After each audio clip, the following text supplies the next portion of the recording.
এতদিন বাঘিনী, ভোট হয়ে গেলেই বিড়াল। মুখ্যমন্ত্রীকে কেন এমন কটাক্ষ দিলীপের? এই যে বোমা টোমা ফাটানোর কথা বলছেন না, আমিও টার্গেট, অভিষেকও টার্গেট। এরা আমাদের জীবন পর্যন্ত নিয়ে নিতে পারে, এত ভয়ঙ্কর এরা। রবিবার কুমারগঞ্জ নির্বাচনী প্রচারে গিয়ে এইভাবেই বিজেপির উদ্দেশ্যে আক্রমণ শানান তৃণমূল নেত্রী, আর তার মন্তব্যের ধারালো জবাব দিলেন বিজেপির প্রাক্তন রাজ্য সভাপতি, বর্ধমান দুর্গাপুর কেন্দ্রের বিজেপি প্রার্থী দিলীপ ঘোষ। দিলীপ বলেন, এতদিন বাঘিনী, ভোট হয়ে গেলে বিড়ালের হয়ে মেউ মেউ। আমি মেয়ে, আমি মহিলা, আমাকে একা দেখুন ঘিরে ফেলেছে। যা কর্ম করেছেন তার ফল ভোগ করতে হবে, আর কোনো সিম্প্যাথি পাবেন না। সোমবার এভাবেই ফের তৃণমূল সুপ্রিমোকে কটাক্ষ করলেন দিলীপ ঘোষ। রোজকার মতো সোমবারও তিনি পূর্ব বর্ধমানের মির্জাপুরের মাঠে প্রাতঃভ্রমণে যান। তারপর সেখানে জনসংযোগ করেন, চায়ে পে চর্চা করে।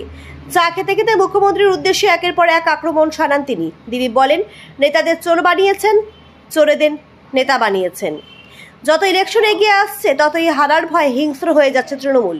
মুখ্যমন্ত্রীর প্লেনে চড়া নিয়ে আসানসোলের তৃণমূল প্রার্থী শত্রুঘ্ন সিনহার মন্তব্যেরও কড়া জবাব দেন তিনি। দিলীপ ঘোষ বলেন, কারো বাপের টাকায় চড়েছে নাকি? দেশের 140 কোটি মানুষের প্রধানমন্ত্রী উনি। আমেরিকার বাইডেনের চেয়েও দামি বিমান হওয়া উচিত। আমাদের ভিখারির পার্টি নয়, ভিখারির দেশও নয়। যারা ভিখারি বানিয়েছে তারা এসব বলছে। শত্রুঘ্ন সিনহা এবং কীর্তি আজাদ, তারা জানে না বর্ধমানের কি পরিস্থিতি, তারা তো বহিরাগত।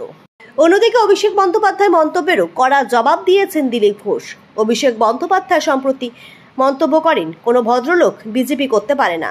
জবাবে দিলীপ বলেন, উনি একমাত্র ভদ্রলোক যার বাড়ির বউ থেকে চাকর বাকর কুকুর সবাইকে ইডি ডাকছে, সোনা নিয়ে যাচ্ছে, রাস্তায় চোর চোর বলে সবাই ডাকছে। আজ মুখ্যমন্ত্রীকে চোর চোর শুনতে হচ্ছে ওনার জন্য।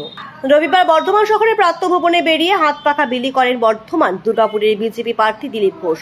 বলেন, টিএমসির গরম হাওয়া নয়, টিএমসির লু নয়, বিজেপির সুন্দর মিষ্টি হাওয়া।